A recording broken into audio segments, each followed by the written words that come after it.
Assalamualaikum warahmatullahi wabarakatuh. Perkenalkan, nama saya Vina Olivia Handayani dengan NIM 2104270. Mata kuliah Sistem Informasi Manajemen. Baiklah, pada kesempatan kali ini saya akan mempresentasikan mengenai sistem pendukung manajemen. Materi yang dibahas yaitu yang pertama otomasi perkantoran OA, yang kedua sistem pendukung keputusan DDS, yang ketiga sistem pendukung eksekutif ESS. Baik, yang pertama yang akan saya bahas yaitu mengenai sistem otomatisasi.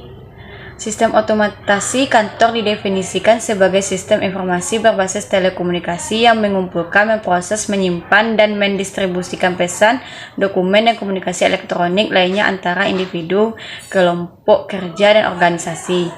Otomatisasi perkantoran adalah penggunaan peralatan elektronik yang tujuannya untuk mempromosikan komunikasi formal dan informal, terutama pertukaran informasi antara personel internal dan eksternal perusahaan guna meningkatkan produktivitas.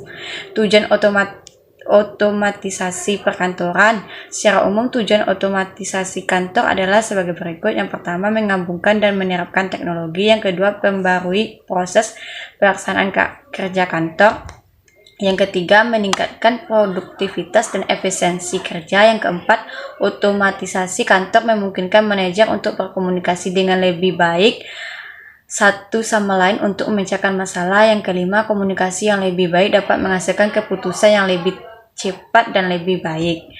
Adapun jenis-jenis aplikasi otomatisasi perkantoran. Yang pertama, pengolah kata adalah penggunaan suatu peralatan elektronik yang secara otomatis dapat melakukan beberapa macam tugas yang dibutuhkan untuk membuat suatu dokumen ketik maupun cetak.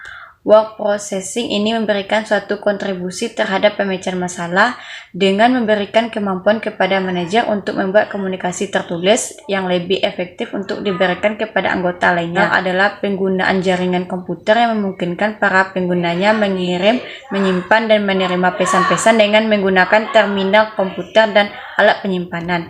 Yang ketiga, voicemail hampir sama dengan surat elektronik, namun pesan dikirim dengan mengucapkan ke dalam telepon. Yang keempat, kalender elektronik adalah pengguna jaringan komputer untuk menyimpan dan menandai acara yang sudah ditetapkan oleh manajer. Yang kelima, konferensi audio adalah penggunaan suatu peralatan komunikasi suara atau audio untuk membuat suatu hubungan audio di antara beberapa orang yang tersebar atau terpisahkan secara geografis dengan tujuan melaksanakan suatu konferensi. Baik, yang keenam yaitu desktop publishing. DTP adalah suatu penggunaan perangkat komputer untuk dapat menyimpan output keluaran tercetak yang kualitasnya sangat mirip dengan yang dihasilkan oleh typesetter. Sistem DTP berbentuk suatu konfigurasi komputer mikro yang mencakup layar CTR resolusi tinggi dan printer laser, dan dikendalikan oleh perangkat lunak DTP. Selanjutnya, materi yang kedua yaitu sistem pendukung keputusan DDS. Sistem pendukung keputusan SPK atau Decision Support System DSS merupakan bagian dari sistem informasi berbasis komputer termasuk berbasis pengetahuan yang dipakai untuk mendukung pengambilan keputusan dalam suatu organisasi atau perusahaan.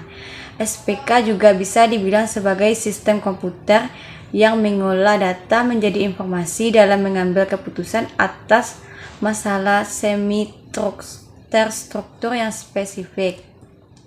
Sistem pendukung keputusan digunakan untuk mengatasi masalah yang kompleks dan ambigu dengan memberikan pengambilan keputusan, kemampuan untuk memperoleh informasi, mengevaluasi alternatif, dan memilih opsi terbaik.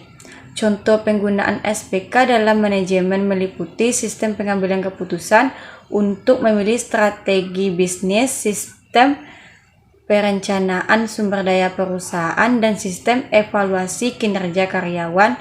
Dalam pemasaran, SPK dapat digunakan untuk analisis pasar, penentuan harga, dan segmentasi pasar.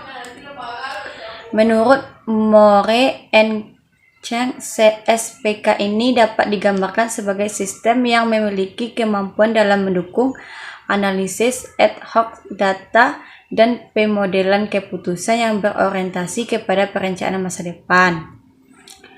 Adapun komponen sistem pendukung keputusan, menurut Turban, Sarda, dan Delen 2011, sistem pendukung keputusan terdiri dari beberapa komponen, yaitu sebagai berikut. Arsitektur sistem pendukung keputusan.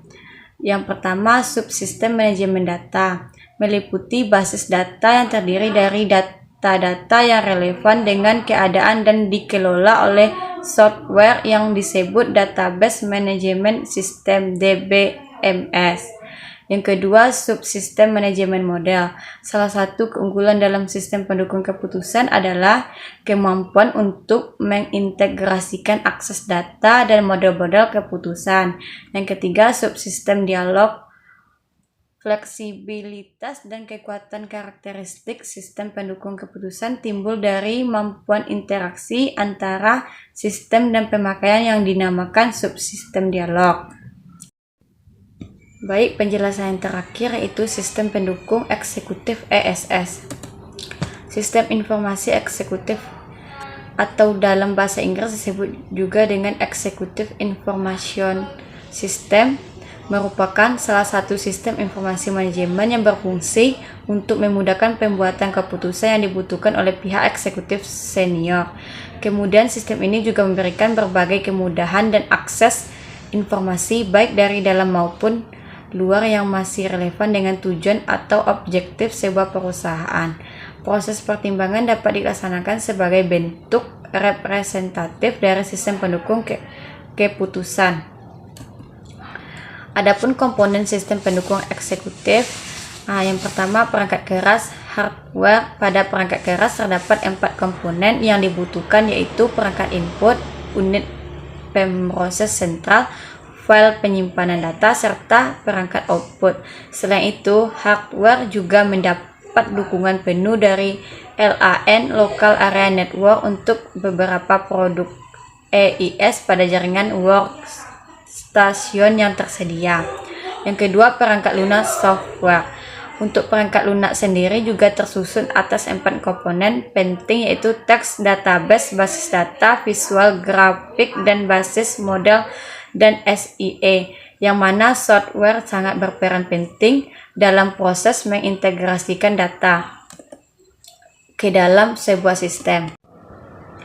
Kesimpulan dari otomatisasi perkantoran OA, sistem pendukung keputusan DDS, dan sistem pendukung eksekutif EES adalah bahwa ketiga teknologi ini dapat membantu organisasi meningkatkan efisiensi, efektivitas, dan produktivitas. Otomasi perkantoran OA dapat mengoptimasi tugas-tugas administratif dan pengelolaan data dan dokumen dalam lingkungan kantor yang dapat menghemat waktu dan sumber daya. Sistem pendukung keputusan DDS membantu manajer dan pengambil keputusan dalam mengumpulkan, menganalisis, dan memanfaatkan informasi untuk membuat keputusan yang lebih baik dan lebih cepat. Sistem pendukung eksekutif EES membantu eksekutif dalam mengelola informasi dan pengambilan keputusan strategi untuk mencapai tujuan bisnis. Ketiga teknologi ini memberikan nilai tambah bagi organisasi dan membantu mereka memperoleh keunggulan kompetitif dalam lingkungan bisnis yang semakin kompleks dan cepat berubah. Penggunaan teknologi ini menjadi semakin penting untuk mencapai keberhasilan dan pertumbuhan jangka panjang. Baiklah, sekian presentasi dari saya. Saya ucapkan terima kasih. Assalamualaikum warahmatullahi wabarakatuh.